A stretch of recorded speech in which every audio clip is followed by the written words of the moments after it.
Hey guys, welcome back to the Film Fan Club. Sam Carrico here. It's been a few weeks since I did one of these, so here's a movie news dump for August 10th.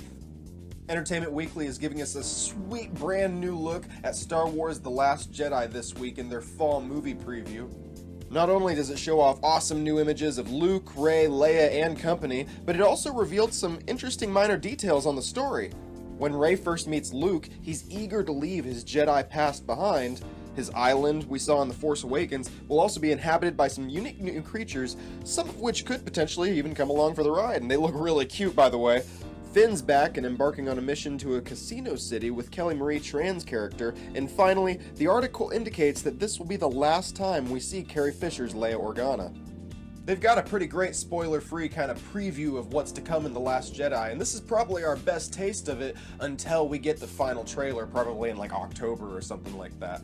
EW will be releasing more tidbits periodically leading up to when the issue hits stands on Friday. Personally, I'm the most interested in seeing what they've got on Snoke. We see some pics of his new Royal Guard, and EW's interview with director Rian Johnson indicates we'll be seeing a lot more of the mysterious character come December 15th. What about this article and their whole fall movie preview interests you most? Let us know in the comments section below. Well, speaking of Star Wars news, let's shift over into talking about Episode 9, shall we? Last week, The Hollywood Reporter learned that the final installment of the sequel trilogy is being rewritten by Jack Thorne, who's replacing Colin Trevorrow and Derek Connolly. Thorne's mostly worked on television in the past, but he's not a complete stranger to film, having written Julia Roberts' next movie, Wonder. This isn't the first time the writing duties on Episode 9 have changed hands either. Before Trevorrow and Connolly were supposed to be writing the script, I thought director Rian Johnson, who's doing The Last Jedi and directing that movie, I thought he was supposed to be writing the script, although it's unclear whether he was just doing kind of the story or a full script. Anyways, then director Colin Trevorrow, who's doing Episode 9, was going to be writing the script with his writing buddy.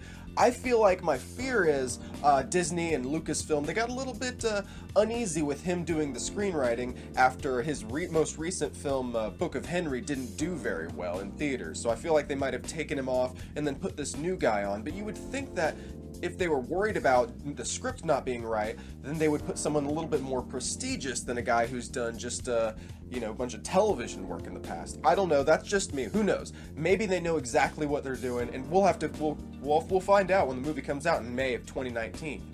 Well, Ryan Reynolds sure is keeping the Deadpool sequel hype going. He recently tweeted out our first character portrait of Josh Brolin in character as Nathan Summers, and holy crap, that's Cable, alright.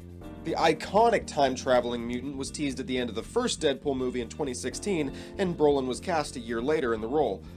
These images seal the deal for me.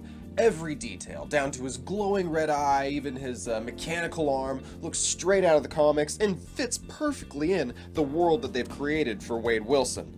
At first I was a little bit disappointed they didn't cast Stephen Lang, but Brolin looks perfect as Cable here. Plus, he gives great performances in movies like Nocturnal Animals, so I can only imagine what he'll add to this Deadpool sequel that David Leitch will be directing. The film hits theaters June of 2018.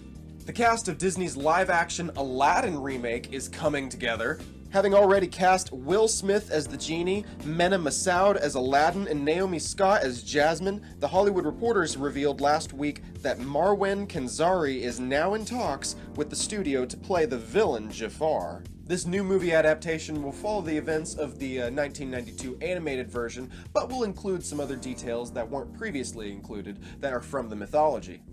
Guy Ritchie, who previously worked on 2009's Sherlock Holmes and this year's King Arthur movie, is directing the film, though no release date is currently set. We'll let you know, of course, when that changes.